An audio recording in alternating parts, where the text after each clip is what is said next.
Headphone ব্যবহার করুন আর ভিডিওটি না টেনে শেষ পর্যন্ত শুনুন।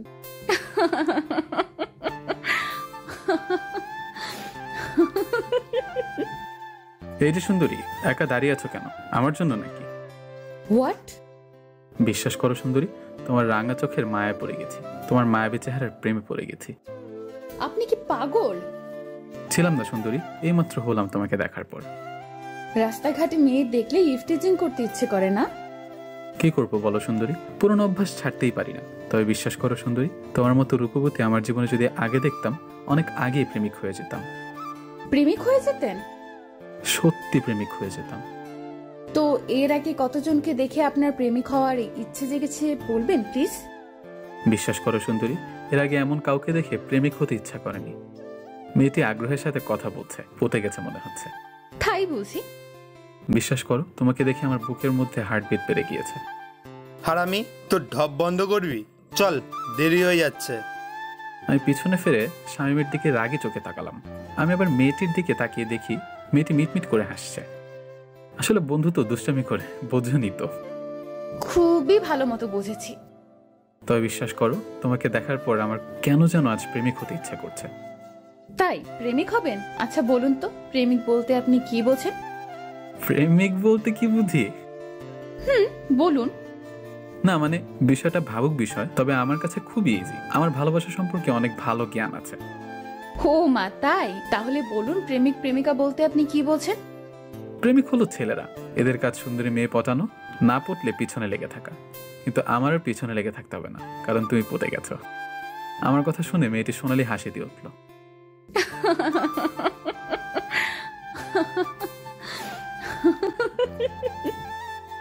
আহ, কি হলো কি হলো? তোমার সোনালি হাসি দেখে বুকের ভেতর কেমন জানি করে উঠল। ও মা, তাই? হ্যাঁ সুন্দরী। মেয়েটি এবার কেমন জানি সিরিয়াস হয়ে বলল, আমাকে যে এসে বিরক্ত করতেছেন, জানেন আমি কে? আমি আপনার কি অবস্থা করতে পারি জানেন? আমার কাছে আপনি হলেন আমার প্রেমিকা, যার প্রেমে একটু আগেই পড়েছি আমি। এর থেকে আর কি চিনবো বলো সুন্দরী? মেয়েটি হঠাৎ তার ব্যাগ থেকে পিস্তল বের করে বলল, এটা কি জানেন? ওমা! আমি অবাক চোখে পিস্তলের দিকে তাকিয়ে থাকলাম। কি ব্যাপার? মা বের হলো কেন মুখ থেকে? সুন্দরী বলবেন না? আপনি আমার ধর্মের বোন, বোন আমাকে মারবেন না। সুন্দরী প্রেমিক থেকে ধর্মের বোন হয়ে গেলাম। আমার ভুল হয়ে গিয়েছে বোন, আর কখনো রাস্তাঘাটে মেয়েদের দেখলে ইফটিজিং করবো না। তার আর সুযোগ পেলে তো এখনই আপনাকে আমি ওপারে পাঠিয়ে দেব। না না প্লিজ মারবেন না আমাকে, যদি মারেন তাহলে। তাহলে কি? আমি পুলিশকে বলে দেবো আপনি আমাকে ফোন করেছেন। বেঁচে থাকলে তো বলবা চান্দু। আর আমি কে জানো? না, আপনি কে? বাহ, এখন তো চেনো না, তখন কি যেন বললে? ভুল হয়ে গিয়েছে আমার, বলুন প্লিজ আপনি কে? আমি হলাম ডিবি পুলিশ, মলি চৌধুরী মিষ্টি। ম্যাডাম ম্যাডাম, জীবনে আর এমন করবো না, মাফ করে দিন প্লিজ। ওকে, ক্ষমা করে দিতে পারি, তবে কথা দিতে হবে আজকের পর থেকে মেয়েদেরকে আর বিরক্ত করা যাবে না। এই জন্মে আর না। ওকে, যান এখান থেকে। আমাকে আর পাইকে সঙ্গে সঙ্গে ওখান থেকে পালালাম। জন্মে শিক্ষা হয়েছে, বড় বাচ্চা বেঁচে গেছি। এরপর আর কখনো মেয়ে দেখলেই কথা বলতে যাব না। এসব বলতে বলতে আমি চলে আসলাম, কিন্তু আমি চলে আসার পর মেয়েটি, হায়রে পিস্তল, নকল আর আসল দেখতে দুটোই এক। শতবার আমাকে সেভ করলি ইফটিজার। মেয়েটি পিস্তলের দিকে তাকিয়ে এসব বলছিল, মানে পিস্তলটি নকল ছিল। পুরো বলদা হয়ে গেলাম। চাকরি ইন্টারভিউ দিতে বের হয়েছিলাম, রাস্তায় সুন্দরী মেয়েটিকে দেখে কথা বলতে গেলাম। কি হলো তারপর তো সবই দেখলেন। চাকরি চাকরি চাকরি, ভাইরে ভাই, বর্তমান বাংলাদেশে চাকরি খোঁজা মানে প্রশান্ত মহাসাগরে গহীন সোনা খোঁজার মতো। তাই আমি 2 বছর আগে মাস্টার্স পাস করে হাতে সার্টিফিকেট নিয়ে চাকরি খুঁজছি। কিছুদিন আগে একটি চাকরির পরীক্ষা দিয়ে ভাইবা পরীক্ষার জন্য ডাক পেয়েছি। এই নিয়ে কতবার যে ভাইবা পরীক্ষার জন্য ডাক পেয়েছি তা হিসাব করে শেষ করা যাবে না। মানে ভাই, সববারই ভাইবা পরীক্ষায় গিয়ে ফেল করে যাই। ওই একটাই কারণ, ওটি দাও আর চাকরি নাও। পুরো কপাল, ওটি নেই, তাই আমার কপালে চাকরিও নেই। কিন্তু নিরাশার মধ্যেও কিছু আশার আলো দেখার জন্য এখনো চাতক পাখির মতো চাকরি খুঁজে যাচ্ছি। রোজকার মতো আজও ভাইবা দিবার জন্য বের হলাম রুম থেকে। চাকরি হবে না জেনেও একটু আশার আলোর জন্য যাচ্ছি। বাড়ি আমার গ্রামে, ঢাকা এসেছি চাকরি খুঁজে। থাকি মামার বাসায়, মামার টাকাতেই চলছি ঢাকা শহরে। আমি একা চাকরি খুঁজছি না, সাথে বন্ধু শামীমও আছে। দুজনই মামার বাসায় থাকি। যাই হোক, আমি আর ইয়াসিন ভাইবা দেবার জন্য অফিসে গেলাম। প্রথমে ইয়াসিন গেল, তারপর আমি গেলাম। তারা বলল আপনারা যান, আমরা জানাবো। আমাদের বোঝা হয়ে গেল তারা জানাবে আমাদের মরার পর। আমরা অফিস থেকে বের হয়ে আসলাম। বন্ধু, চাকরি তো হবে না। তা শিওর হবে না। চল সিঙ্গারা পুরি খেয়ে বাসার দিকে যাই। চল। আমার ফোনে গ্রাম থেকে ফোন আসলো, মা কল দিয়েছে। শামীম তুই যা, আমি আসছি। ওকে। শামীম যাবার পর আমি কলটা ধরলাম। হ্যালো মা। হ্যালো বাবা, কেমন আছিস তুই? মা ভালো, তোমরা কেমন আছো? বাবা ভালো। মা খাবার খাইছো? বাবা খেয়েছিস তুই? মা খাইছি। তো বাবা তোর চাকরির কি হলো? না মা, হয় নাই। বাবা তোর বাবার পারছে না, তুই কিছু কর বাবা। চাকরি হবে না জেনেও একটু সান্ত্বনার জন্য মাকে বললাম, বাবা দেখবে খুব শীঘ্রই আমার চাকরি হবে। কিছু একটা কর বাবা, তোকে এতদূর অনেক কষ্ট করে তোর বাবা পড়িয়েছে, কিন্তু তোর বাবা আর পেরে ওঠে না বাবা। তুমি চিন্তা করো না মা। বাবা সাবধানে থাকিস, আজ রাখছি। আচ্ছা মা। মা ফোন রাখার পর কি করব বুঝতে পারছি না, কারণ মা চায় চাকরি, কিন্তু মা তো জানে না বর্তমানে টাকা ছাড়া চাকরি হয় না। মেধার কোনো দাম নেই বর্তমান যুগে। চাকরি আমাদের মতো গরিব ঘরের ছেলেদের জন্য না। যাই হোক, সবকিছু মনে চেপে রেখে শামীমের সাথে ফুটপাত দিয়ে হেঁটে হেঁটে বাসার দিকে যেতে লাগলাম। মনে একটাই চিন্তা, চাকরি করতে হবে, কিন্তু কোথায় পাবো চাকরি? চাকরি নামের বস্তুটা কি আমাদের মতো গরিব ঘরের ছেলেদের হাতে ধরা দিবে? যাই হোক, হাঁটতে আর ভালো লাগছিল না, তাই শামীমকে বললাম, বন্ধু এবার একটা রিক্সা ডাক দে, আর হাঁটতে ভালো লাগছে না। আচ্ছা। ইয়াসিন একটি রিক্সা নিল। দুজনে রিক্সা নিয়ে যাচ্ছিলাম, কিন্তু হঠাৎ খুব দ্রুত একটি প্রাইভেট কার আমাদের রিক্সাকে পাশ থেকে ধাক্কা মারে। আমাদের রিক্সাটা উল্টিয়ে যায়। প্রাইভেট কার ধাক্কা মেরে দ্রুত বের হয়ে যায়, আর আমাদের রিক্সা রাস্তায় উল্টে পড়ে যায়। আমাদের তেমন কোনো ক্ষতি হয়নি, এই হাত পা ছুলে গেছে, কিন্তু আমার বাম হাতে একটু ক্ষত হয়ে ব্লাড পড়ছিল তখন, তাই হাসপাতালে যেতে হলো। হাসপাতালে আমরা ইমার্জেন্সিতে গেলাম, একটি ব্যান্ডেজ করলেই হবে। আমাদেরকে বসতে বললো। তারপর দুজন নার্স আসলো, কিন্তু নার্সগুলোকে দেখে আমরা দুজনই হা করে তাকিয়ে আছি। নার্সের দুজনের মধ্যে একজন সকালের মেয়েটি ছিল, মানে ডিবি পুলিশ। ওই মেয়েটি আমাকে এসে বলল, দেখি কোথায় কাটছে আপনার। আমি তো রাগী চোখে মেয়ের দিকে তাকিয়ে আছি। কি ধাপ্পা বাজছে বাবা, আমাকে পুরো পাগল সাজিয়ে দিয়েছে। তারপর যখন মেয়েটি আমার দিকে তাকালো, আপনি? ডিবি পুলিশ ম্যাডাম, আমি। মেয়েটির সাথে অন্য নার্সটি বলল, কে রে, তোরে ডিপি পুলিশ বলে কেন? চুপ থাক, তোকে সব পরে বলবো। এই বলে মেয়েটি কেটে পড়ছিল। তখন আমি বললাম, এই যে কোথায় যাচ্ছেন ব্যান্ডেজ না করে? এই তো করছি। তারপর মেয়েটি আমার সামনে এসে আমার বাম হাত দেখতে লাগলো। আমি চুপ করেই ছিলাম। মেয়েটি যথেষ্ট সুন্দরী, তার সৌন্দর্যে মুগ্ধ হয়ে তাকে দেখছি। আমি তখন চুপি চুপি বলে উঠলাম, কি অপরূপ সৌন্দর্য তোমার, তোমার সৌন্দর্যে আমার রাগ মাটি হয়ে গিয়েছে। কথাটি শুনে মেয়েটি আমার দিকে তাকিয়ে রাগী কণ্ঠে চাপা গলায় বলল, এরকম ফালতু লোকের সাথে এরকম দুর্ঘটনা হওয়াই উচিত। রাগলেও কত সুন্দর লাগে দেখতে, ইস। আপনাকে তো আমি।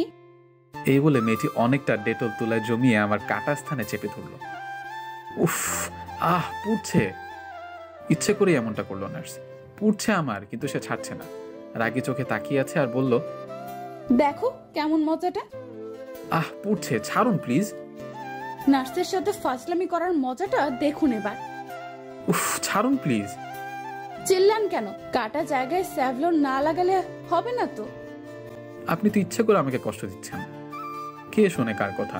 নার্স আমার কথা না শুনে আমার কাটা স্থানে কষ্ট দিচ্ছিল। অবশেষে যখন ছাড়লো, বাঁচলাম। আমাকে ছাড়ার পরে মেয়েটি আমার সামনে ঝুঁকে বলল, এরপর যদি আর কখনো আমার আশেপাশে দেখি তাহলে এর থেকে বড় কষ্ট দেব। মেয়েটির আঙুল নাড়ালো, মাথার চুলগুলো আমার সামনে লাফালাফি করছিল। সবকিছু মিলে অসম্ভব সুন্দর একটি মুহূর্ত তৈরি হয়ে গিয়েছিল আমার জন্য। তোমার সৌন্দর্য এক নজর দেখার জন্য তোমার পক্ষ থেকে আসা সব কষ্টই আমি সহ্য করে নিতে পারবো সুন্দরী। বিরক্ত হয়ে মেয়েটি আমার হাতে ব্যান্ডেজ করতে লাগলো। আমি মিষ্টির দিকে তাকিয়ে বললাম, একবার এই চোখের দিকে তাকাও সুন্দরী। কোনো কথা না বলে রাগী ভাব নিয়ে কাজ করতে লাগলো। সুন্দরী, তোমার নামটা কি জানো? মনে পড়ছে না। মিষ্টি চুপ করে আছে। আমি বললাম, ও হ্যাঁ মনে পড়েছে, মিষ্টি চৌধুরী। চুপ করবেন আপনি? ওকে চুপ। তারপর মিষ্টি মেয়েটি রাগী ভাব নিয়ে আমার হাতে ব্যান্ডেজ করলো। ব্যান্ডেজ করা শেষে চলে যাচ্ছিল। তখন আমি বললাম, আয় সুন্দরী, শুনুন। কি আবার? না মানে কখন কিভাবে ওষুধ খাবো আর ব্যান্ডেজটা কবে খুলবো এগুলো জানার জন্য যদি তোমার নাম্বারটা দিতে। ও হ্যালো, আপনার হাত ভাঙেনি আর অনেক বড় ক্ষতি হয়নি যে ওষুধ খেতে হবে, মানে নাম্বার নিবার ধান্দা নাকি? তাহলে কবে ব্যান্ডেজ খুলতে আপনার কাছে আসবো সেটি তো বলবেন। এই দেখুন, বেশি বাড়াবাড়ি করতেছেন কিন্তু। এই ব্যান্ডেজের জন্য আবার আসবেন মানে? আরে তা না, আমার মা বলেছে কোনো কিছুকে ছোট করে দেখা উচিত না। আপনি আসলেই বেয়াদব। এই বলে মিষ্টি রাগী ভাব নিয়ে চলে যাচ্ছিল। আমি বললাম, আমি কিন্তু আসবো ব্যান্ডেজ খোলার জন্য। এই বলে আমি হাসতে লাগলাম। তোর কি সব জায়গায় লুচ্চামি করতে হবে? বন্ধু, জীবনে অনেক লুচ্চামি করেছি, কিন্তু এই নার্সকে দেখার পর থেকে খুব ভালোবাসতে ইচ্ছা করছে রে। হারামি, তোকে আবার সামনে পেলে পিটাবো। ভাই, নার্সের নরম হাতে উফ কি যে শান্তি লাগবে। দুজনে হেসে উঠলাম। আমরা হাসপাতাল থেকে বের হয়ে আসলাম। তারপর সোজা মামার বাসায় আসলাম। দুপুরে বাসায় এসে রুমে ঢুকলাম। কিরে, চাকরির কি খবর? জানি না মামা, ভাইবা তো দিয়ে আসলাম, চাকরি হবে নাকি জানি না। দ্রুত কিছু একটা কর ভাগ্নে। তোর মা ফোন দিছিল, তাদের অবস্থা খারাপ, তোর বাবা অসুস্থ, তোকে এখন সংসারের হাল ধরতে হবে। মামা। মন খারাপ করিস না মামা, জানি চাকরি এত সহজ বিষয় না, চিন্তা করিস না, কোনো না কোনো ব্যবস্থা করে দিবে। মামা। যাও, দুজনে ফ্রেশ হয়ে খাবার খেয়ে নাও। আচ্ছা মামা। তারপর দুজনে ফ্রেশ হয়ে খাবার খেয়ে একটা ঘুম দিলাম। ঘুম থেকে উঠে বিকালের টাইমে একটু ঘোরাঘুরি করলাম, কিন্তু সন্ধ্যার পর তখন দেখলাম আমাদের দিকে একটি রিক্সা আসছিল। রিক্সায় ছিল হাসপাতালের নার্সটি। বন্ধু দেখ, সেই মেয়েটি। হ্যাঁ, কিন্তু এদিকে কেন? হয়তো এদিকেই থাকে। হতে পারে। মেয়েটিও আমাদেরকে দেখেছে, কিন্তু কেন জানি অবাক চোখে আমাদের দিকে তাকিয়ে আছে। রিক্সাটা আমাদেরকে ওভারটেক করে চলে গেল, কিন্তু রিক্সাটা আমাদের গলির সামনে গিয়ে দাঁড়ালো, তাই আমরাও দাঁড়ালাম। কিরে, দাঁড়ালি কেন? দেখ, নার্সের রিক্সাটা আমাদের গলির সামনে দাঁড়িয়ে আছে, চল যাই একটু কথা বলি। হারামি, তাও তোর লুচ্চামি করতে হবে? আরে তা না, দেখবো মেয়েটির বাসা কোথায়। আমি শামীমকে জোর করে টানতে টানতে রিক্সার কাছে নিয়ে গেলাম। রিক্সার কাছে যেতেই মিষ্টি মেয়েটির আর রিক্সাওয়ালার কথাবার্তা শুনতে পেলাম। না আপা, টাকা না দিয়ে আপনি যেতে পারেন না। বোঝার চেষ্টা করুন প্লিজ, আমি ভুলে আমার পার্সটি হাসপাতালে রেখে আসছি। আপনি একটু অপেক্ষা করুন, আমি বাসা থেকে টাকা এনে দিচ্ছি। না আপা, আপনি টাকা দেন আমার। আমরা তখন ওখানে গিয়ে বললাম, কি ব্যাপার মামা, কি হয়েছে? দেখুন মামা, ভাড়া দিচ্ছে না, বলতেছি অপেক্ষা করতে, বাসা থেকে এনে দিবে। মেয়েটি আমাদের দেখে লজ্জায় মাথা নিচু করে ফেললো। হয়তো ভাড়া দিতে পারছে না বলে লজ্জা পাচ্ছে। উনি ওনার টাকা ব্যাগে ভুলে হসপিটালে রেখে এসেছে। শোনো মামা, উনি একটা মেয়ে, তাও রাত, হয়তো উনি ভুলে তার পার্সটা রেখে আসছে, তাই বলে তুমি ওনাকে যেতে দিবে না? উনি তো বলেছে বাসা থেকে এনে দিবে। সত্যি বলছি, আমি ভুলে পার্সটা রেখে আসছি। আমার বাসা এখানে, আমি এনে দিচ্ছি এখনই। আচ্ছা মামা, তোমার ভাড়া কত? 50 টাকা মামা। এই নাও টাকা। টাকা পেয়ে রিক্সা চালক চলে গেল। আপনাকে অসংখ্য ধন্যবাদ। ওয়েলকাম মিস সুন্দরী। আপনি কি করবো বলো সুন্দরী? তো ফাজিল কেন আপনি? আপনাকে দেখলে ফাজলামিটা চলে আসে। ধুর। আচ্ছা শোনেন, হেল্পের জন্য ধন্যবাদ, টাকাটা আমি আপনাকে পরে দিয়ে দেব। টাকা লাগবে না, তবে যদি আপনি প্রতিদিন 1 টাকা করে 50 দিনে 50 টাকা শোধ করেন তাহলে আমি নিব। কেন? তা হবে কেন? কারণ এভাবে টাকাটা নিলে 50 দিন আপনাকে দেখতে আর কথা বলতে পারবো। আপনি না একটা নার্স রেগে চলে যাচ্ছিল। এই যে ম্যাডাম, বাসার নাম্বারটা বলে যান, টাকা নিতে আসবনি।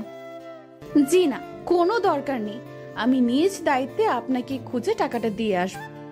উফ, তোমার মতো সুন্দরী মেয়ে আমাকে খুঁজবে, ভাবতে অদ্ভুত একটা অনুভব পাচ্ছি। আজও মেয়েটি দ্রুত চলে গেল। মেয়েটি চলে যাওয়ার পর খাবার খেয়ে গ্রামে বাবা মার সাথে কথা বললাম।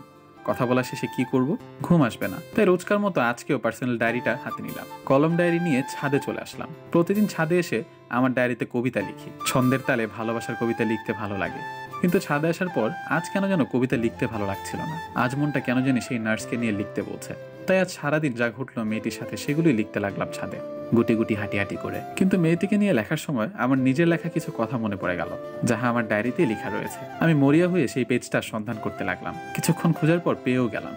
কবিতাটি দেখার পর আজ কেন জানি পড়তে খুব ইচ্ছা করছিল, তাই আমি মৃদু কণ্ঠে কবিতা পড়তে লাগলাম। একদা দেখেছি তোমায় এক প্রভাতে, আবার যখন দেখা হবে খানিক যদি থমকে যাই, বেলি ফুলের গন্ধে কোথাও একটুখানি চমকে যাই, তাকিও তখন চোখ, হাসি মুখে বুকের ভেতর কে কেঁপে যায় শোকে। আমার পড়াটা শেষ হওয়া মাত্রই পিছন থেকে একটি কণ্ঠ ভেসে আসলো।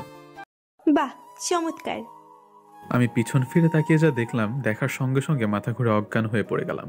যখন আমার জ্ঞান ফিরল, আমি চোখ খুলে দেখি আপনি ঠিক আছেন তো? আমি মিষ্টির কোলে মাথা রেখে শুয়ে আছি। কিন্তু মিষ্টি এখানে আসলো কোথা থেকে? আমি জিজ্ঞাসা করলাম, আপনি এখানে? আগে বলুন, আপনি এখানে অজ্ঞান হয়ে পড়েছিলেন কেন? আপনি কি পড়ি? পড়ি মানে?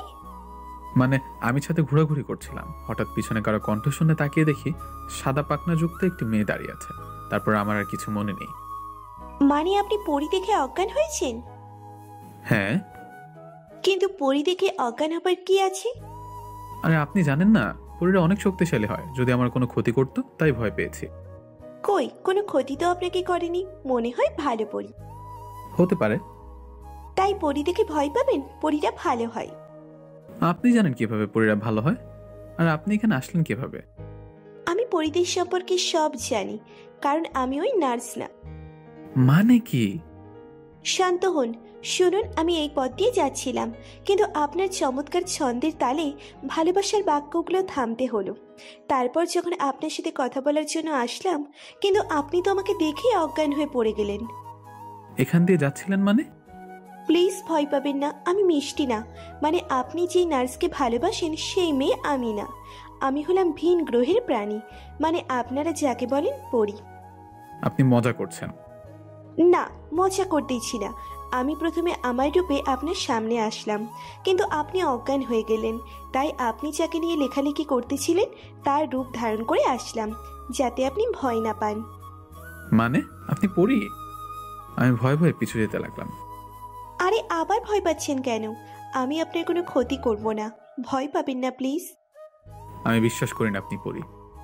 আচ্ছা, কি করলে বিশ্বাস করবেন? আপনি পড়ি হন, তারপর বিশ্বাস করব।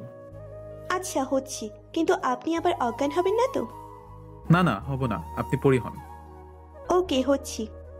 মেয়েটি বলার সাথে সাথে মেয়েটি তার কপালে তার ডান হাত রাখলো, আর সঙ্গে সঙ্গে একটি আলোর বিকিরণ বয়ে গেল আমার সামনে। আলোর বিকিরণ শেষ হবার পর আমি স্পষ্ট দেখতে পেলাম আমার সামনে দুইটি ডানা নিয়ে দাঁড়িয়ে আছে একটি পরী। মেয়েটির ডানার মতো এই মেয়েটির হাত পা দুধের মতো সাদা। মেয়েটির মাথায় একটি জ্বলন্ত আলো জল করছে। এগুলো দেখে আমার মাথা ভো ভো করে ঘুরতে লাগলো। এখন বিশ্বাস করলেন তো? এ এক অদ্ভুত চিকন কণ্ঠ, যা বারবার শুনতে ইচ্ছা করে। আমি এখন ভয় আর দাঁড়িয়ে থাকতে না পেরে আমি প্রচন্ড জোরে এক চিৎকার দিয়ে অবাক হয়ে অজ্ঞান হয়ে পড়ে গেলাম। মামা গো! আমার চিৎকার শুনে মামা, শামীম, বাড়িওয়ালা সহ সকলেই ছাদে আসতে লাগলো। আর পরীটা আমাকে আবার অজ্ঞান হয়ে দেখে সেখানে আর না থেকে সে চলে গেল। এদিকে আমার চিৎকার শুনে সকলে ছাদে এসে দেখে আমি অজ্ঞান হয়ে পড়ে আছি। কি হয়েছে তোর? মনে হয় অজ্ঞান হয়ে পড়ে গেছে, মুখে পানি ছিটাও। শামীম, পানি নিয়ে আয়। তারপর আমার মুখে পানি মারার পর আমার জ্ঞান ফেরে। কি মামা, কি হয়েছে? অজ্ঞান হয়েছিলে কিভাবে? আমি চোখটা মেলে ছাদের দরজার দিকে তাকালাম। ছাদের দরজার কাছে আমি সেই নার্সকে আবার দেখতে পেয়ে আমার চোখ বড় বড় করে ফেললাম। নার্সটিও আমার দিকে কেমন করে যেন তাকালো। আমি আমার আঙুল দরজার কাছে দাঁড়িয়ে থাকা নার্সের দিকে দিয়ে বললাম, মামা পড়ি। সকালে দরজার দিকে তাকালো। মামা, উনি মানুষ না, উনি পড়ি, মানুষ সেজে আছে। নার্স মেয়েটি এগুলো শুনে বোকার মতো হা করে তাকিয়ে আছে আমার দিকে। আরে ও তো মিষ্টি, বাড়িওয়ালার মেয়ে। বাড়িওয়ালার মেয়ে? বাড়িওয়ালার মেয়ে মিষ্টি। কই, আগে তো এই বিল্ডিংয়ে দেখিনি। আরে ও তো পড়াশোনার জন্য হোস্টেলে থাকতো, করোনার জন্য সব ছুটি বলে বাসায় আসছে কিছুদিন আগে। কিন্তু কথা হলো, তুই অজ্ঞান হলি কিভাবে? মামা, পড়ি আসছিল আমার কাছে। কি পড়ি? হ্যাঁ, আমার সাথে কথা বলতে আসছিল। আমি সব খুলে বললাম। দূর পাগল, পড়ি বলতে কিছু হয় না, তুই ভুল দেখছিস। না মামা, আমি সত্যি দেখেছি। আমার কথা শুনে মিষ্টি সহ সকলেই হাসছিল। শোনো রফিক, তোমার ভাগ্নের মাথা খারাপ হয়ে গেছে, ওকে রুমে নিয়ে যাও। বাড়িওয়ালা এই বলে হাসতে হাসতে তার মেয়েকে নিয়ে চলে গেল। তুই রুমে আয়। তারপর আমরা রুমে গেলাম। রুমে যাওয়ার পর আমি সবাইকে বিশ্বাস করাতে চেষ্টা করছিলাম, কিন্তু কেউ বিশ্বাস করছিল না। তাই আমি চুপচাপ খাবার খেয়ে শুয়ে শুয়ে ভাবতে লাগলাম, তাহলে সব আমার মনের ভুল ছিল। এইসব ভাবতে ভাবতে ঘুমিয়ে পড়লাম। সকালে ঘুম থেকে উঠে ছাদে গেলাম দাঁত ব্রাশ করতে করতে। ছাদে গিয়ে দেখি ওই নার্সটি ছাদে ফুলের গাছে পানি দিচ্ছে। মিষ্টি আমাকে দেখার পর আমার কাছে এসে বলল, গতকাল রাত্রে কি বলছিলেন? আমি মানুষ না আমি পড়ি? বিশ্বাস করুন, আমি সত্যি বলছি, আমি পরি দেখেছি। আপনার রূপ ধারণ করে আমার সাথে কথা পর্যন্ত বলেছে। সত্যি বলতে কি জানেন, আমি শুধু জানতাম আপনি শয়তান একটি ছেলে, কিন্তু আপনার মাথায় যে সমস্যা আছে আজ জানলাম। আমার কথা বিশ্বাস করুন, আমি সত্যি বলছি। আপনি একটা কাজ করুন, পাবনায় ভর্তি হন, ওখানে অনেক পরী আছে। এই বলে হাসতে হাসতে চলে গেল। আমি ওখানেই দাঁড়িয়ে থাকলাম, কাউকে বিশ্বাস করাতে পারছি না। রুমে এসে শামীমকে সব খুলে বললাম, কিন্তু হারামিও কিছু বিশ্বাস করছে না। যাই হোক, এসব ভাবতে ভাবতে সারাদিন কেটে গেল রুমের মধ্যে। কিন্তু বিকেলে যখন রুমে শুয়ে আছি, তখন আমার ফোনটা বেজে উঠল।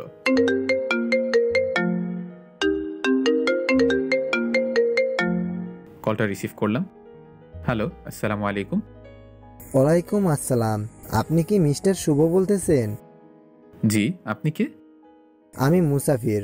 আপনি যে অফিসে গত পরশু ভাইবা দিয়ে আসলেন, সেই অফিসের কর্মকর্তা। তার মানে কি আমার চাকরিটা হয়ে গেল?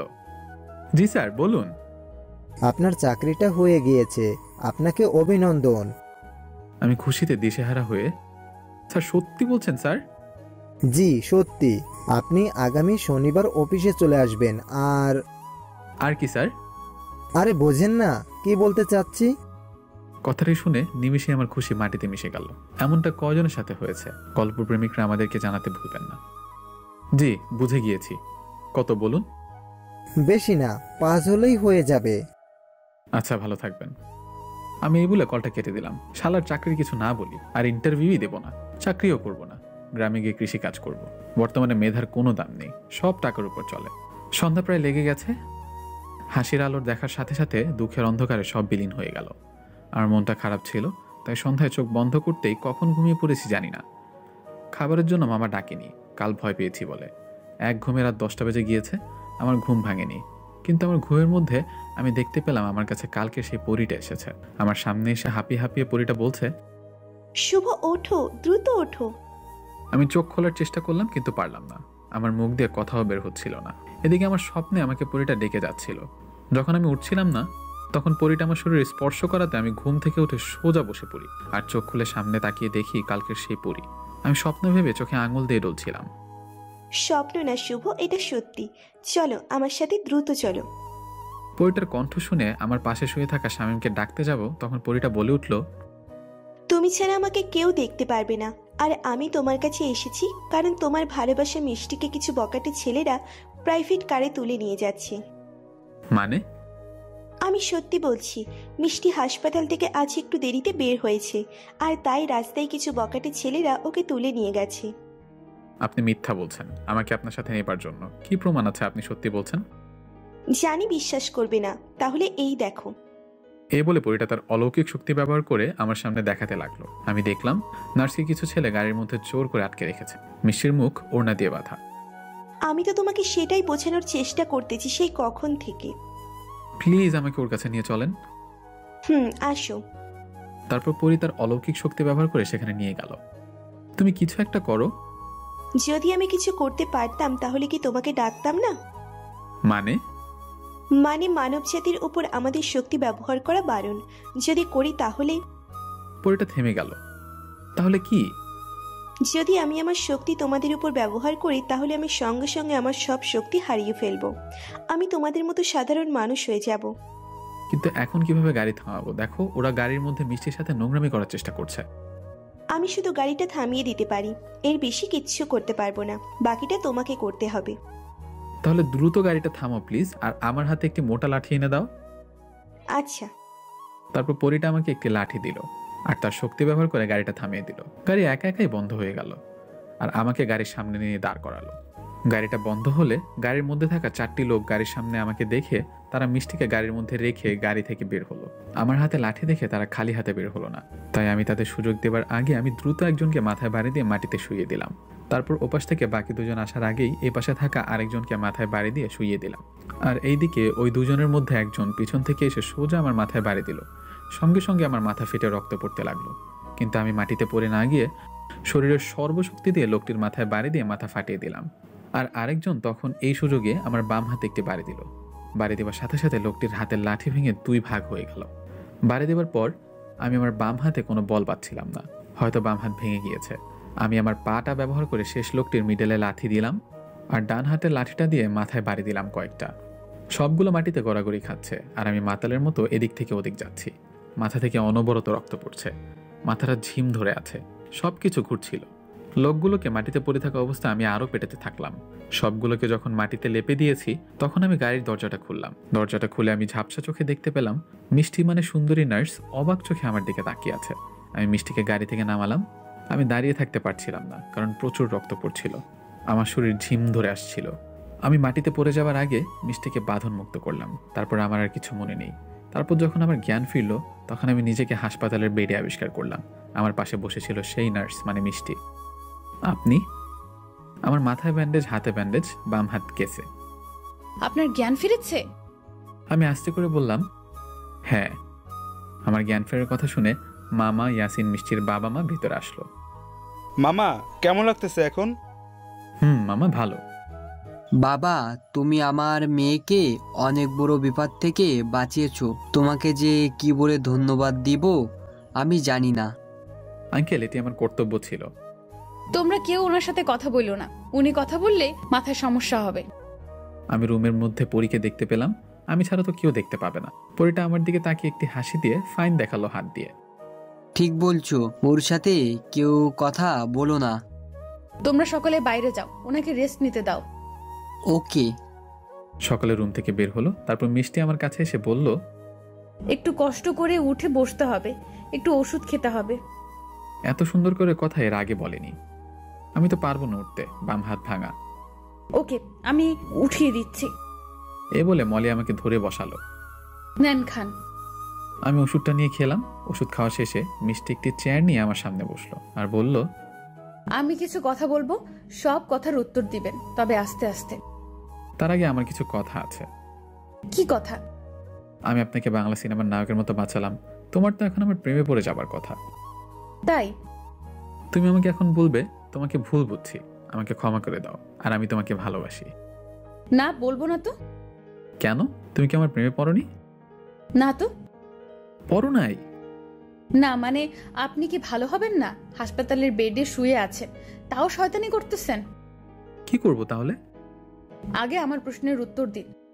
কি? আপনি জানলেন কিভাবে, আর আমাকে খুঁজে বের করলেন কিভাবে? রুমের মধ্যে পরিটা সব শুনছে আর হাসছে। আমি বলতে পারি, তবে তুমি কি বিশ্বাস করবে?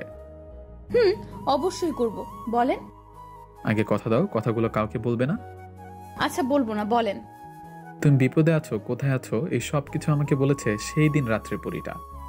মানে এখনো ফাজলামি? বলেন প্লিজ সত্যিটা। এই তো বিশ্বাস করছেন না। Okay wait. আমি এই বলে পরিটাকে বললাম, পরি তুমি মিষ্টির সামনে এসো তো। কার সাথে কথা বলেন?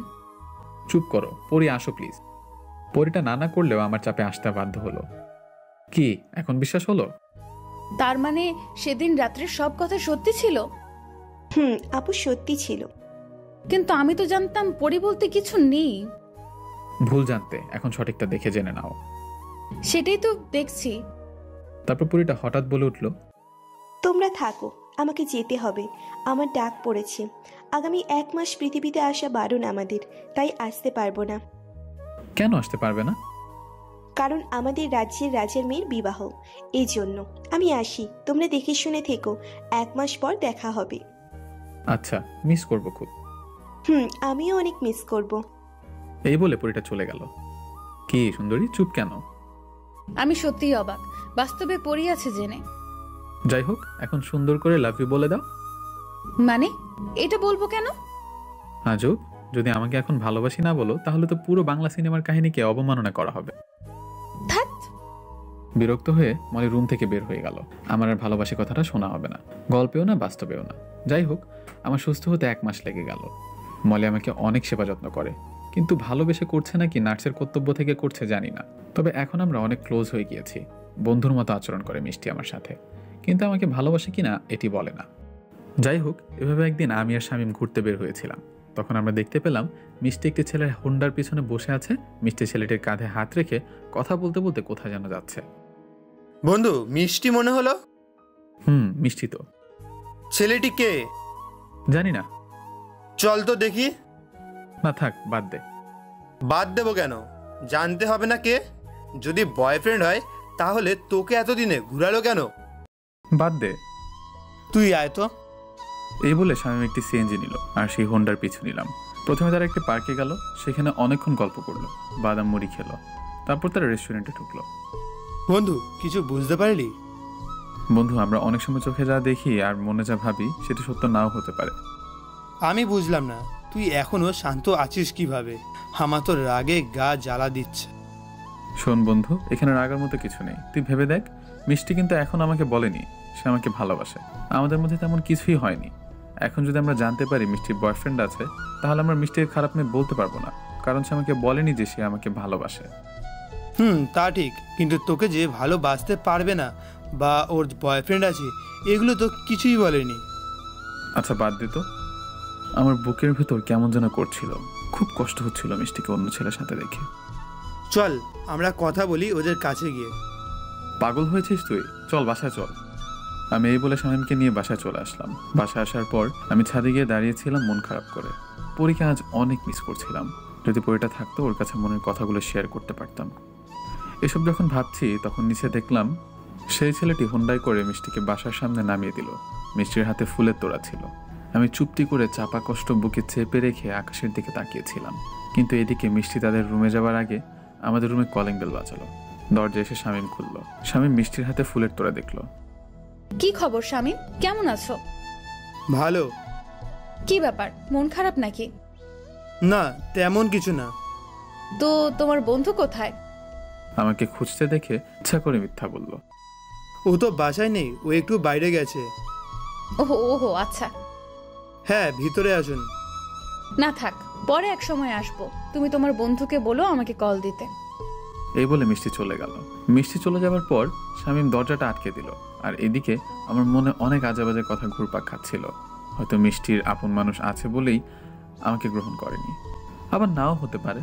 তবে যদি আপন মানুষ থেকে থাকতো তাহলে মিষ্টি আমাকে বলতে পারতো। আমি এসব কথা ভাবতে ভাবতে রুমে এসে ঘুমিয়ে পড়লাম। পরের দিন আমার মাথায় সেলাই কাটার জন্য মিষ্টির কাছে যাবার কথা ছিল, কিন্তু আমি সেখানে যাইনি। তাই মামার কাছে সকালে বললাম, মামা। মামা বলো। মামা, আমার এক বন্ধু ডাক্তার। গতকাল রাত্রে সেই বন্ধুর সাথে আমার বিষয় নিয়ে কথা হয়েছে। ও বলল আমার কাছে আয়, আমি সেলাই খুলে দিব। ভালো কথা, যাবি? আচ্ছা, মিষ্টি যদি ফোন করে বলে দিও। আচ্ছা, তবে একটি কথা। কি মামা? তোর মামি আর তোর বোন আসতেছে গ্রাম থেকে। হ্যাঁ, ওদেরকে নিয়ে এখন ঢাকায় সেটেল হয়ে যাব। এ তো খুব ভালো। হ্যাঁ, আমি আসি আজ। এই বলে মামা তার কাজে চলে গেল। মামা যাবার পর, ওই তোর কোনো বন্ধু ডাক্তার? কেউ না। তাহলে মামাকে মিথ্যে বললি কেন? আমি মিষ্টির সামনে যেতে চাচ্ছি না। ও, এই ব্যাপার। হ্যাঁ। তাহলে কার কাছ থেকে সেলাই খুলবি? কেন, ঢাকা কি ক্লিনিকের অভাব আছে নাকি? চল এখনই যাব। ওকে, চল। তারপর আমরা বের হলাম সেলাই খোলার জন্য। এদিকে মিষ্টি হাসপাতাল আমার জন্য ওয়েট করছিল। আমাকে না আসতে দেখে মিষ্টি আমাকে কল দিল।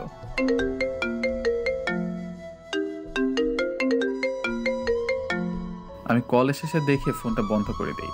তারপর অনেকক্ষণ মিষ্টি আমাকে ফোন দিতে ট্রাই করলো, কিন্তু না পেয়ে মিষ্টি মামাকে কল দিল।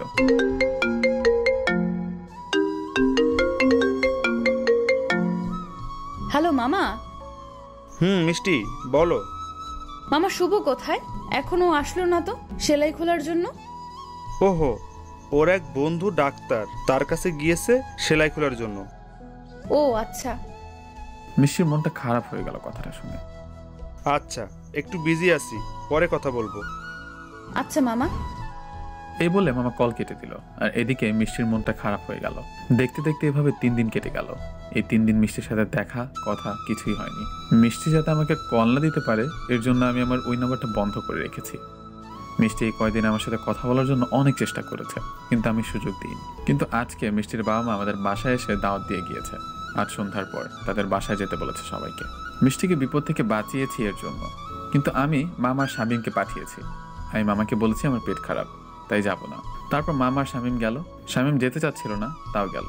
কিন্তু আজও মিষ্টি আমাকে দেখতে না পেয়ে মামাকে জিজ্ঞেস করলো, মামা শুভ কোথায়? ওর শরীর খারাপ, তাই আসেনি। বাবা, আমি যাচ্ছি।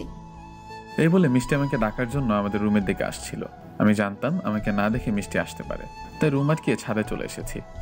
কিন্তু মিষ্টি দরজা আটকানো দেখে মিষ্টি খুঁজতে খুঁজতে ছাদে চলে আসলো। ছাদে এসে আমাকে দেখে পিছন থেকে বলল, কি সমস্যা আপনার? কি হয়েছে? আমি পিছনে ফিরে তাকালাম। আপনি এখানে? আমি এখানে। আগে বলুন, আপনি আমার সাথে এমন করতেছেন কেন? কি করলাম আমি? কি করছেন জানেন না?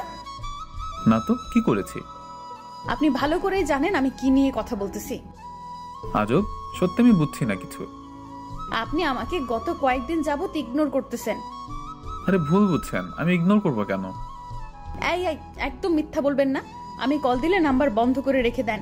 আমাকে আপনাদের বাসায় যাওয়া দেখলে আপনি বাসা থেকে পালান। এমন কেন করতেছেন? না না, ভুল বুঝছেন আপনি। আমি একটু বিজি ছিলাম, তাই আপনার সাথে দেখা করতে পারিনি, কথা বলতে পারিনি। তাই? সত্যি বলছি। তো কি নিয়ে এত বিজি ছিলেন আপনি? এই একটু কাজ নিয়ে বিজি ছিলাম। তো আপনি এখানে কেন? আমি এখানে কেন? ওহো, বুঝেছি, দাওয়াত দিয়েছেন যায়নি বলে। আসলে আমার শরীরটা ভালো নেই, তাই আর কি যায়নি। আপনি যে মিথ্যাও বলেন জানতাম না। সত্যি আমার শরীর খারাপ, মিথ্যা বলছি না।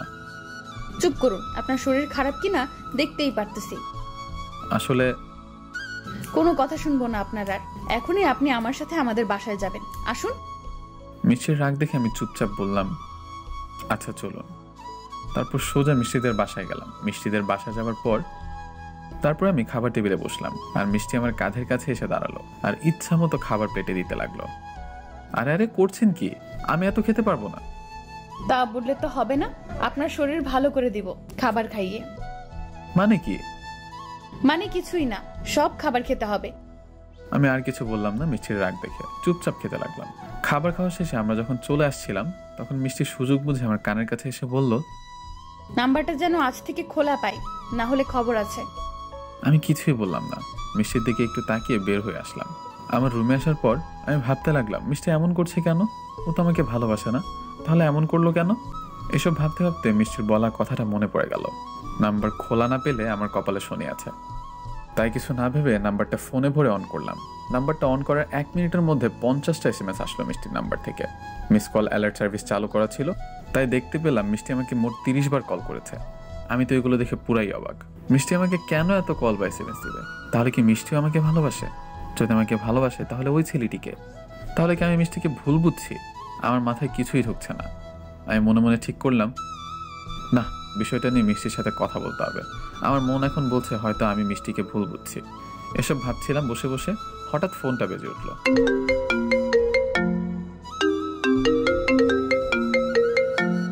দেখলাম মিষ্টির নাম্বার থেকে কল এসেছে। আমি কলটা রিসিভ করলাম। হ্যালো, কেমন আছেন? হ্যাঁ ভালো, আপনি? ভালো। তো SMS গুলো দেখছেন? দেখলাম। ভালো, কিছু বলবেন না? ভাবলাম ওই ছেলেটাকে নিয়ে এখনই বলি, কিন্তু সামনাসামনি বলাটা ভালো হবে, তাই ভেবে বললাম না।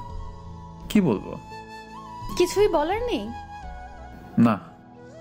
ওহো, তাহলে এটি বলুন, আমাকে আপনি করে বলতেছেন কেন? আগে তো বলতেন না। এমনি বলেছে, আমি এড়িয়ে চলছি সব কথা। ও আচ্ছা, তাহলে ঘুমান, আমি রাখি। তারপর যখন মিষ্টি কলটা কাটতে যাবে, তখন আমি বলে উঠলাম, শুনুন। বলুন। কালকে বিকালে দেখা করতে পারবেন? বাইরে কিছু কথা বলার ছিল। মিষ্টি অনেক আগ্রহ নিয়ে বলল, অবশ্যই। কোথায় কখন দেখা করবেন বলেন? তারপর আমি সময় ও জায়গা বলে কলটা কেটে দিলাম। কাল বিকেলে মিষ্টির সাথে দেখা করব, কিন্তু সকালে আমি ঘুম থেকে উঠে ছাদে চলে গেলাম হাঁটাহাঁটি করতে। শীতের সকাল 8টা বাজে। হাঁটাহাঁটি করতে করতে আমার নিচের দিকে চোখ গেল।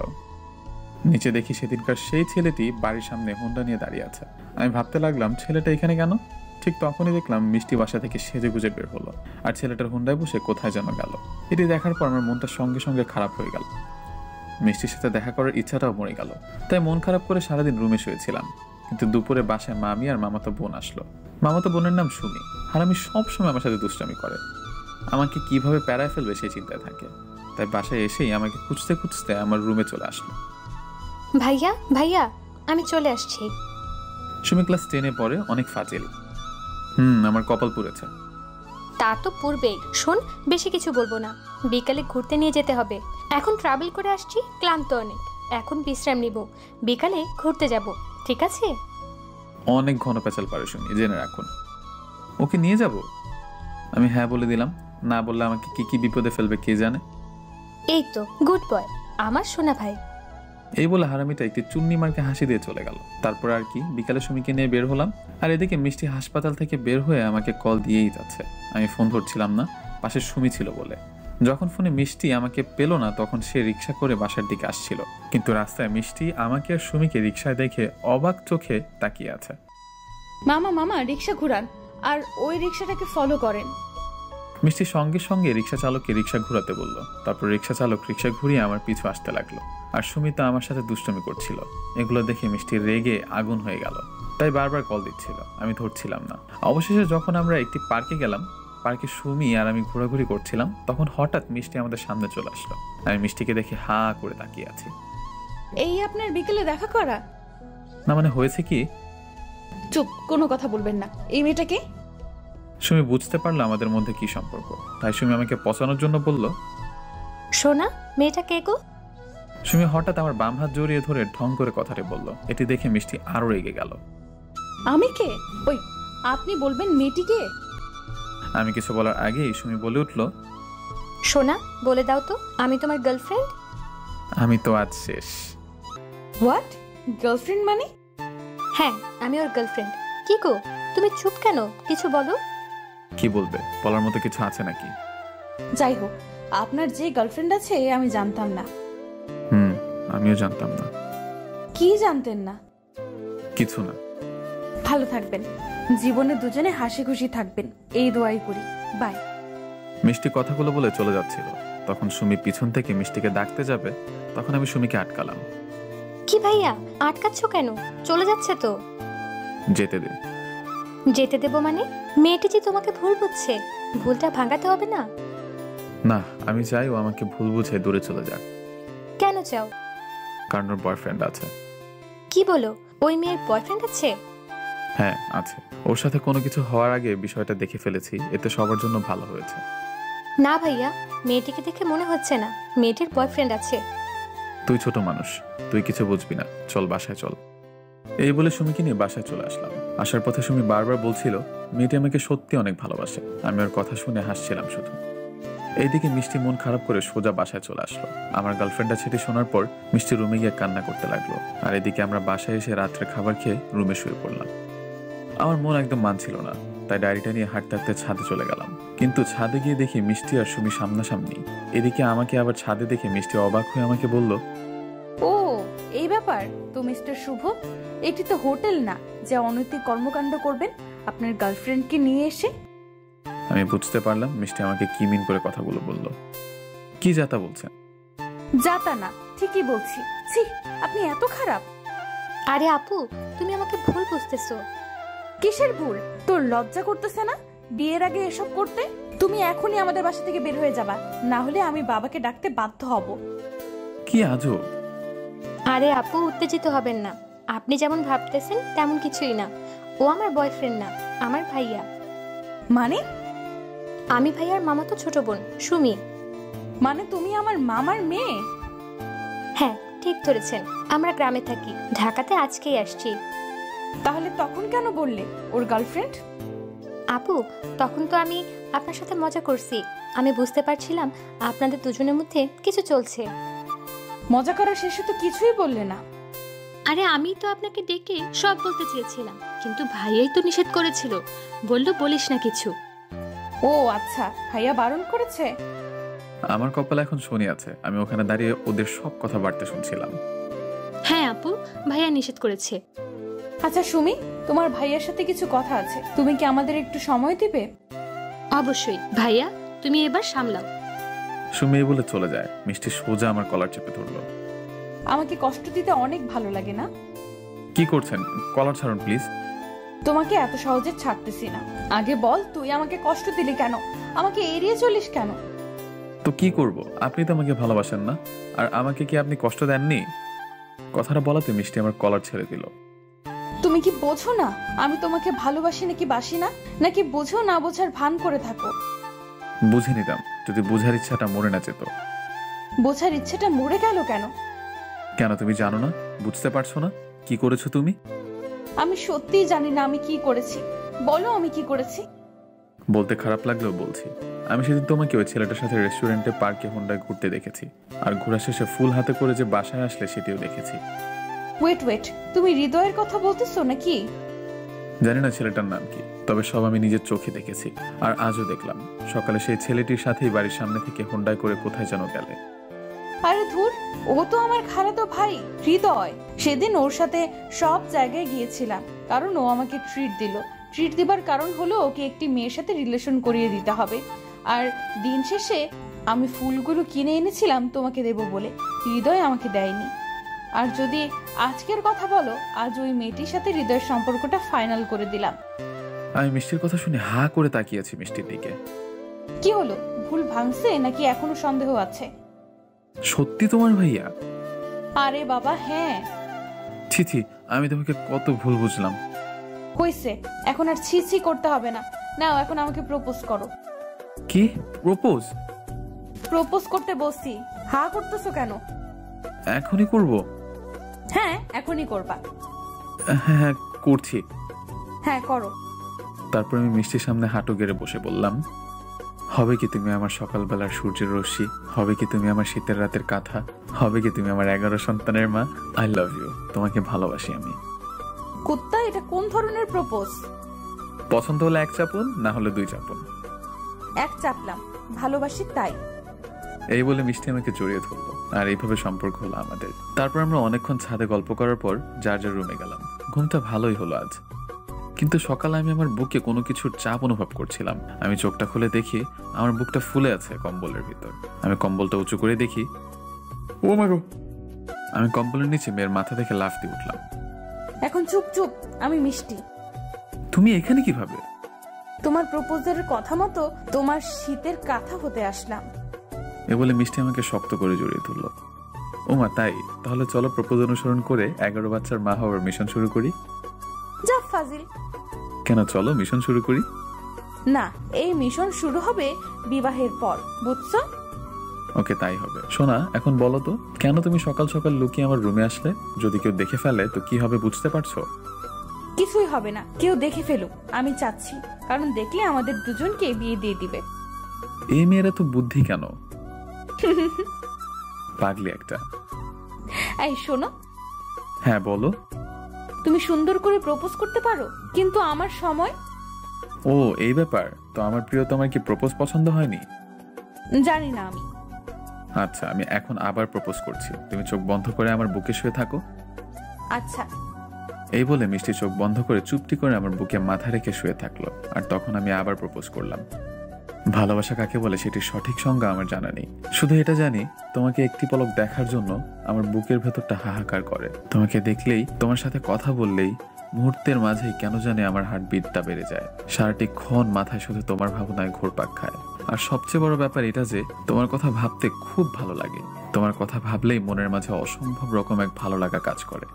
আমি জানি না এগুলো কেন হয়, আর এগুলোকেই ভালোবাসা বলে কিনা।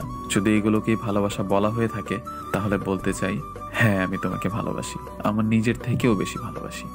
আমি জানি না এই কথাটি তোমার হৃদয় স্পর্শ করবে কিনা, কিন্তু এটা জেনে রাখো, এই কথাটি আমার হৃদয় স্পর্শ করেই বের হয়েছে।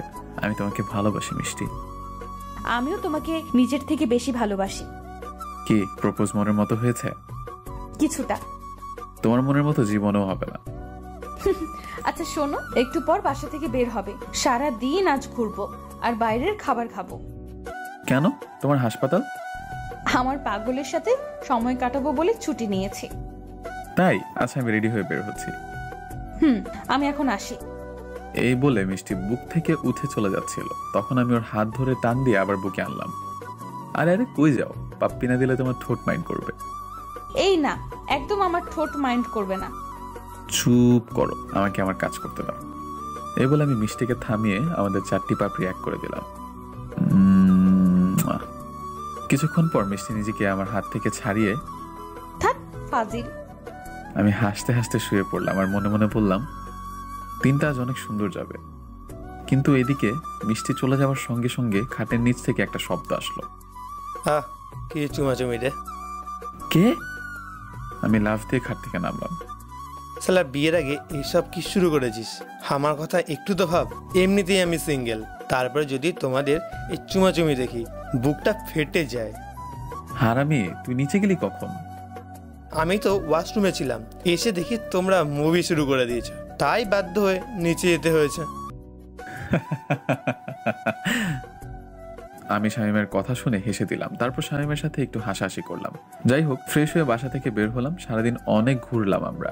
বাসায় আসার সময় রিক্সায় মিষ্টি আমার হাত ধরে কাঁধে মাথা রেখে বলছিল, আচ্ছা তুমি জব করবে না? তুমি অন্তত কাজের কথা বলে আমাকে লজ্জা দিও না। কিন্তু তোমার তো একটি কাজ করতে হবে, তোমার পরিবার আছে, আর আমিও তোমাকে বেশি দিন দূরে রাখতে চাই না। তুমি পাশে থেকো, চাকরি পেয়ে যাবোই। আমি তোমার পাশে আছি। তারপর আমরা বাসার কাছে চলে আসলে যার যার মতো বাসায় গেলাম, যাতে কেউ না বোঝে। আজ আমি অনেক খুশি। জীবনে একজন গার্লফ্রেন্ড থাকলে কি যে এক অদ্ভুত অনুভূতি অনুভব করা যায়, সেটি বলে আপনাদের বোঝাতে পারবো না। যার গার্লফ্রেন্ড আছে সেই বোঝে।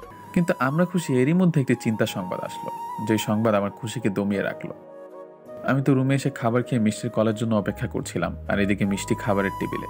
মিষ্টির বাবার কথায় অবাধ্য হবার কোনোদিন সাহস হয়নি, কিন্তু বাবার এই কথা শুনে মিষ্টি খাবার খাওয়া বন্ধ করে মাথা নিচু করেছিল।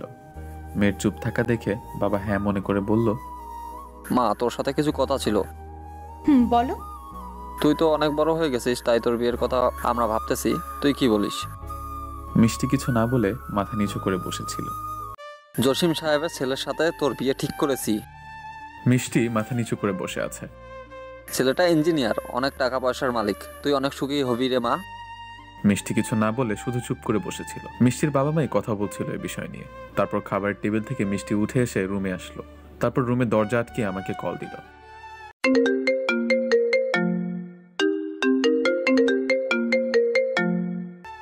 হ্যালো পাগলি, বলো। আমি অপাশ থেকে শুধু মিষ্টির কান্নার শব্দ পেলাম। এই, তোমার কি হয়েছে? আমার সাথে কেন এমনটা হয় বলতে পারো তুমি? প্লিজ কান্না করো না, বলো কি হয়েছে। আমার বিয়ে ঠিক করেছে বাসা থেকে। হোয়াট? কি বলছো তুমি? আমার মাথায় আকাশ ভেঙে পড়লো। আমি সত্যি বলছি, বাবা হঠাৎ করেই আজ বললো আমাকে। এখন কি হবে মিষ্টি? আমি কি তোমার পরিবারের সাথে আমাদের বিষয় নিয়ে কথা বলবো? সেটি করে লাভ হবে না, বাবা ওদেরকে কথা দিয়ে দিয়েছে, আর বাবা একবার কথা দিলে তারপর আর কারো কথা শুনে না। তাহলে এখন কি করবে? আমি তো তোমাকে ছাড়া থাকতে পারবো না।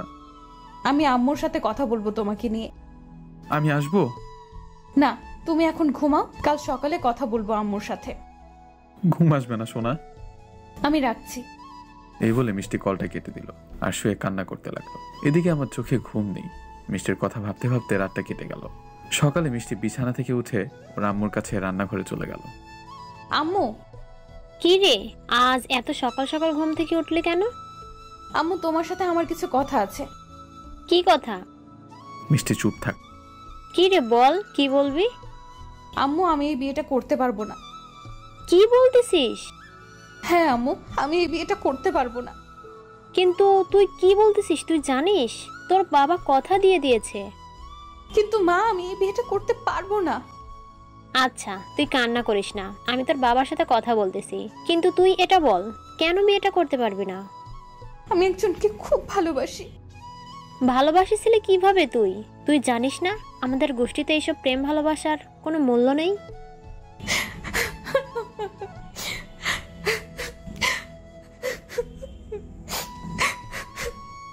মিষ্টি কিছু না বলে কান্না করতে লাগলো। আমি তোর বাবাকে বলতেছি, দেখি উনি কি বলে। মিষ্টির মা এই বলে মিষ্টির বাবার কাছে গেল, সবকিছু তাকে বলল। মিষ্টির বাবা সবটা শোনার পর মিষ্টি, ওই মিষ্টি, রাগী কণ্ঠে চিৎকার দিয়ে মিষ্টিকে ডাকলো। মিষ্টি বাবার রাগী কণ্ঠ শুনে ভয়ে ভয়ে বাবার রুমের দিকে যেতে লাগলো। রুমে যাবার পর, তোর মা যা বললো সব ঠিক সত্য? মিষ্টি কান্না জড়িত কণ্ঠে শুধু তার মাথা নাড়ল। তোর সাহস হলো কিভাবে ওই পাপ কাজ করার? মিষ্টি আবারও কান্না জড়িত কণ্ঠে শুধু তার মাথাই নাড়ল। ছেলেটা কে? মিষ্টি মাথা নিচু করে থাকা অবস্থায় বলল, শুভ।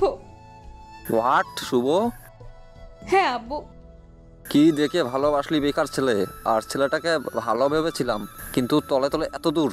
ওদের তো আমি এই বাড়ি থেকে বের করে দেব, তোর সাথে বিয়ে দেওয়া তো দূরের কথা। মিষ্টি তখন বুঝতে পারলো বাবা রেগে গিয়ে আমাদেরকে বাসা থেকে বের করে দিবে, তাই কথা ঘুরিয়ে ফেললো। বাবা, আমি শুভকে ভালোবাসি। ও আমাকে ভালোবাসি কিনা জানি না, আমি ওকে কিছুই বলিনি। মিষ্টির কথা শুনে মিষ্টির বাবার রাগ কিছুটা কমলো।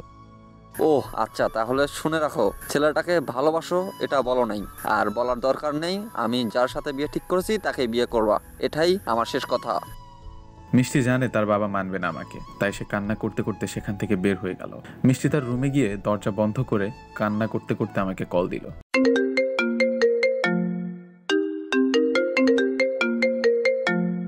মিষ্টির কান্নার শব্দ পেলাম।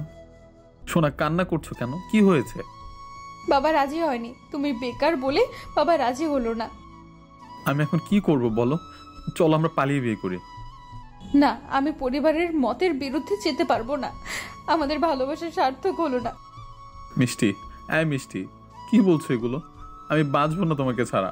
প্লিজ আমাকে একা করে দিও না। পাগলামি করো না, আমাকে খারাপ ভেবে ভুলে যেও সোনা। দেখবে আমার থেকে ভালো মেয়ে তোমার জীবনে আসবে। আমার তোমাকেই লাগবে, প্লিজ আমার সাথে থাকো, খুব যত্ন করে রাখবো তোমায়। আমার শেষ একটা রিকোয়েস্ট, তুমি আমাদের ভালোবাসার কথা নিয়ে প্লিজ বাবার কাছে এসো না।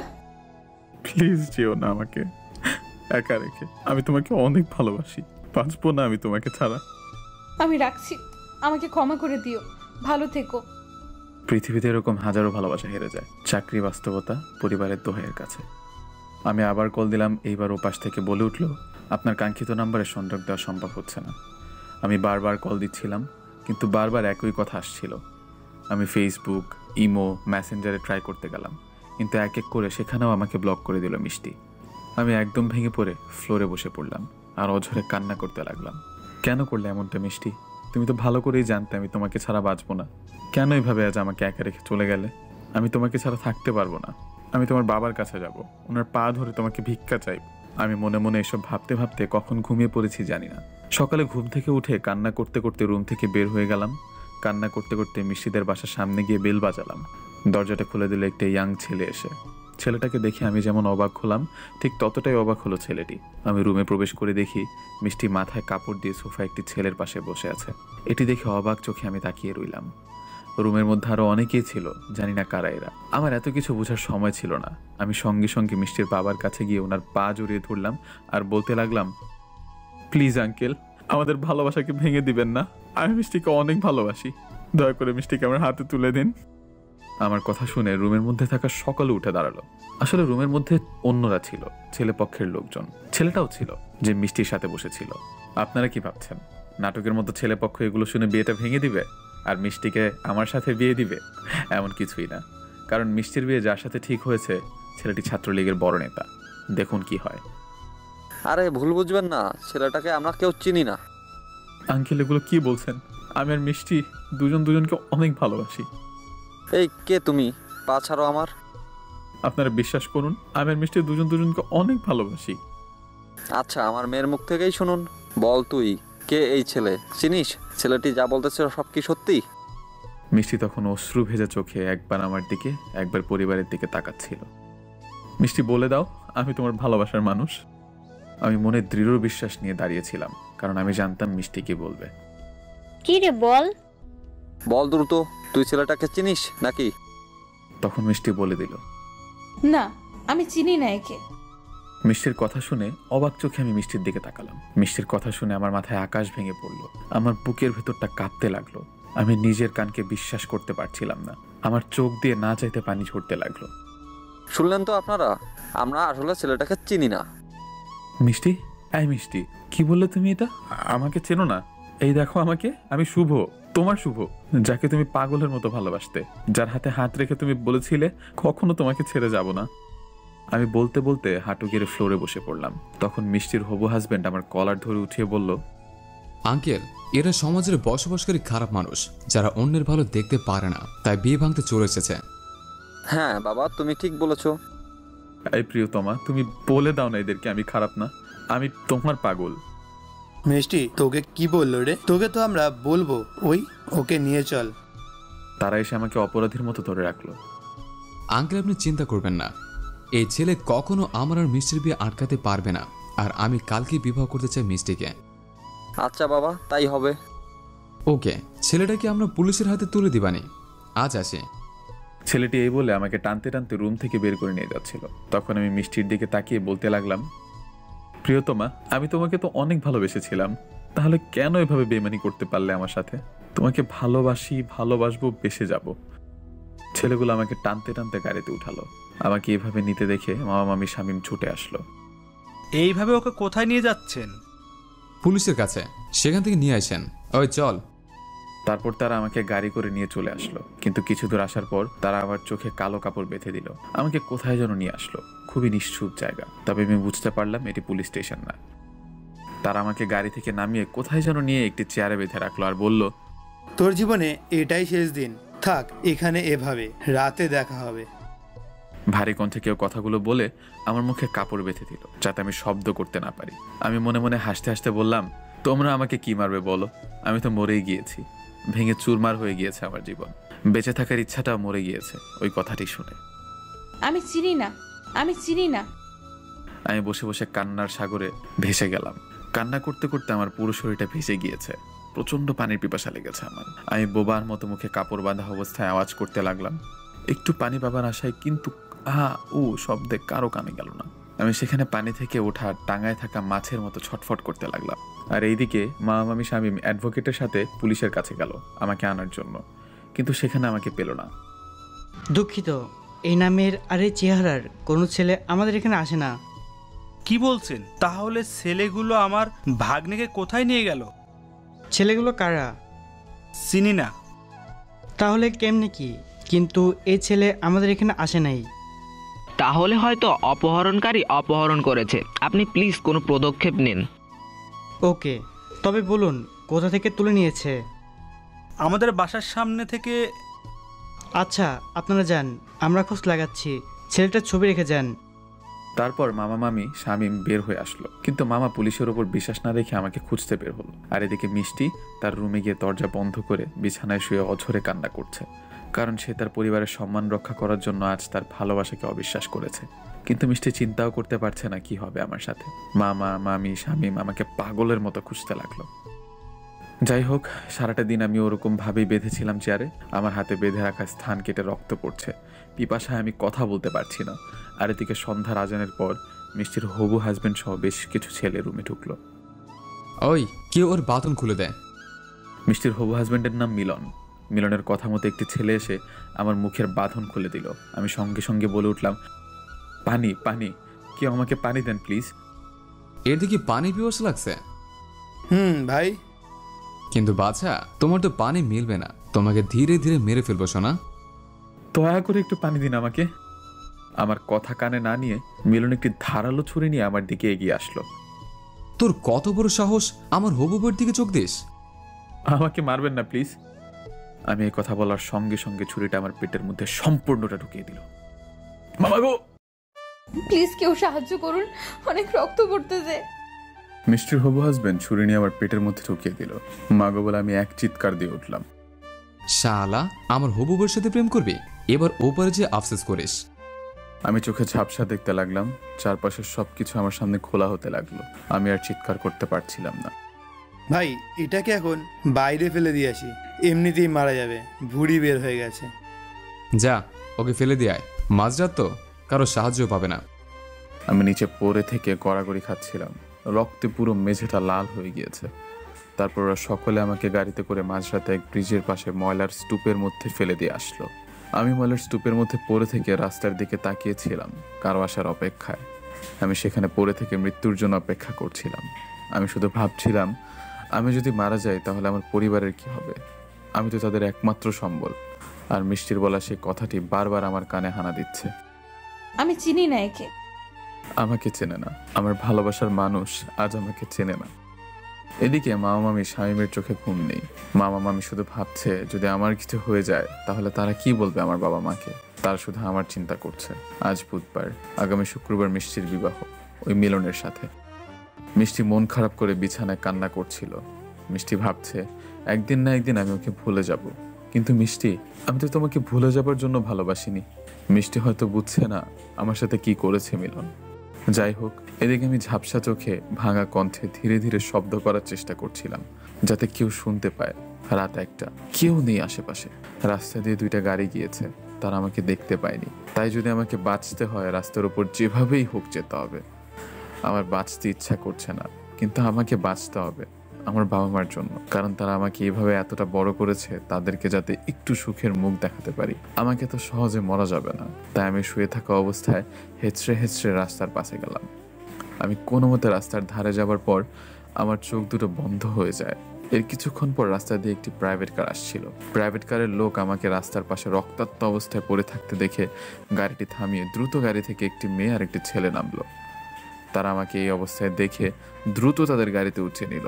তারা আমাকে নিকটতম হাসপাতালে নিয়ে আসলো, তারপর আমাকে ইমার্জেন্সিতে নিয়ে গেল। সকালে মা, মামি, শামীম আবার পুলিশের কাছে গেল। প্লিজ স্যার, আপনারা কিছু করুন, আমার ভাগ্নে এখনো পর্যন্ত বাসায় ফিরলো না। আচ্ছা চলুন, ওকে কারা কোথা থেকে তুলে নিয়েছিল সেখানে চলুন। তারপর মা, মামি, শামীম, পুলিশ সহ সকলে মিষ্টিদের বাসায় গেল। মিষ্টিদের বাসায় ঢোকার পর কি সমস্যা স্যার? মিষ্টির বাবা ভাবছে পুলিশকে আমার মা, মামি ডেকে নিয়ে গিয়েছে। মিষ্টি ও মিষ্টির মা সকলে পুলিশকে দেখে রুম থেকে বের হলো। খুব বড় সমস্যা। কি সমস্যা স্যার? আগামীকাল আপনাদের বাসা থেকে একটা ছেলেকে কিছু ছেলে তুলে নিয়ে গেছে আর বলে গেছে পুলিশের হাতে তাকে তুলে দিবে, কিন্তু আফসোস ছেলেটাকে আমাদের কাছে আনেনি। এতে আমি কি করতে পারি স্যার? কি করতে পারেন মানে? অনেক কিছু করতে পারেন। আপনি বুঝতেছেন যদি ছেলেটাকে না পাওয়া যায় আপনার কি হতে পারে? ও কোথায়? ওর কি কিছু হয়েছে? আপনি কে? আমার মেয়ে স্যার। তুই চুপ থাক। আপনার মেয়ে মনে হয় অনেক কষ্টে আছে, ছেলেটাকে খুঁজে পাওয়া যাচ্ছে না বলে। তেমন কিছু না স্যার। সে যাই হোক, তো আপনি বলুন ছেলেটাকে কারা নিয়ে গিয়েছিল? তারপর মিষ্টির বাবা মিলনের কথা বলে। আচ্ছা, আবার কোনো প্রয়োজন হলে আসবো, ভালো থাকবেন। তারপর সবাই সেখান থেকে বের হয়ে আসলো। পুলিশ মামাকে বলল, আপনারা চিন্তা করবেন না, আমরা মিলন নামে ছেলেটাকে খুঁজে বের করব। পুলিশ চলে যায়।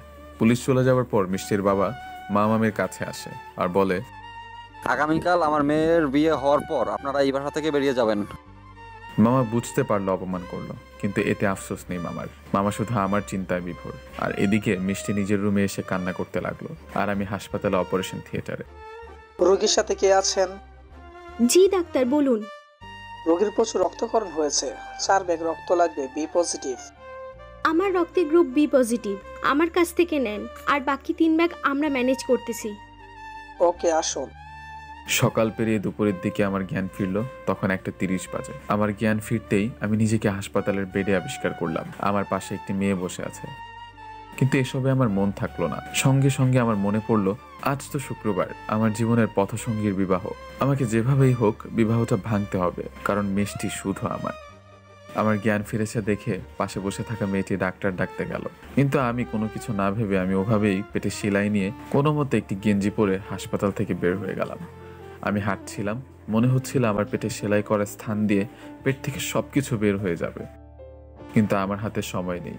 যেভাবেই হোক আমাকে মিষ্টির বিবাহ ভাঙতে হবে। আমি একটি সিএনজিতে উঠলাম সোজা মিষ্টিদের বাসার সামনে যাওয়ার জন্য। আর এদিকে হাসপাতালে আমাকে না দেখতে পেয়ে ডাক্তারের মেয়েটি আমাকে খুঁজতে লাগলো। আর এদিকে মামামি শামীম আবারও পুলিশকে নিয়ে মিষ্টিদের বাসায় আসছিল। মামারা আসার আগেই আমি মিষ্টিদের বাসায় চলে এলাম। গেট দিয়ে বাসার ভিতর যাবার পরই দেখতে পেলাম আমার ভালোবাসা বউ সেজে অন্য কারো সামনে বসে আছে। দৃশ্যটা দেখে বুক ফেটে কান্না চলে আসলো, চোখ দিয়ে অঝরে পানি পড়তে লাগলো। যাকে নিয়ে স্বপ্নের রাজ্যে রানী বানিয়েছি, যাকে নিয়ে বউয়ের স্বপ্ন রাঙিয়েছি, আজ সে আমার সামনে অন্য কারো পাশে বসে আছে বউ সেজে। আসলে কি পৃথিবীতে ভালোবাসা গরিবের জন্য না? আমার পেটে সেলাই করা স্থান থেকে রক্ত পড়ছিল, কারণ সিএনজিতে আসার সময় অনেক ঝাঁকি লেগেছে। রক্তে আমার প্যান্ট লাল হয়ে গিয়েছে। এদিকে বিবাহ পড়াচ্ছেন কাজী। ছেলে হয়তো কবুল বলে দিয়েছে, তাই সবাই মিষ্টিকে কবুল বলার জন্য জোর করছিল। তখন আমি ওদের কিছুটা সামনে গিয়ে বললাম, প্রিয়তমা। আমি অশ্রু ভেজা চোখে মিষ্টিকে ডাক দিলাম সেই নামটি ধরে, যেই নামে শুধু মিষ্টিকে আমি ডাকি। আমার কণ্ঠ শুনে বিদ্যুতের বেগে মিষ্টি আমার দিকে তাকালো। আমাকে দেখার সঙ্গে সঙ্গে সেখান থেকে উঠে আমার কাছে আসছিল, কিন্তু মিষ্টির বাবা মিষ্টির হাত ধরে আটকিয়ে দিল।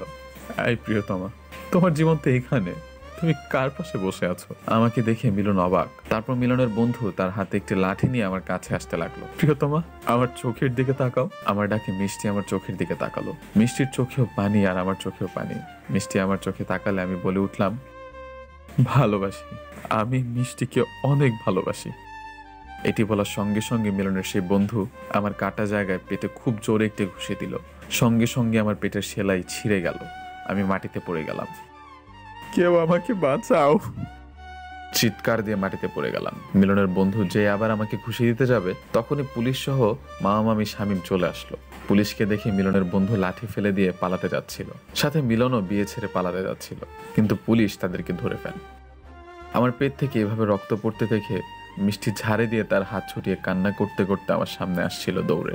আমি মিষ্টিকে আসতে দেখে নিচে পড়ে থেকে অশ্রু ভেজা চোখে তাকিয়ে দেখতে লাগলাম। মিষ্টি আমার কাছে এসে আমার মাথা তার কোলে নিয়ে কান্না করতে করতে বলল, এই তোমার কি হয়েছে? কিছু সময়ের জন্য আমি আমার সব যন্ত্রণা ভুলে গেলাম।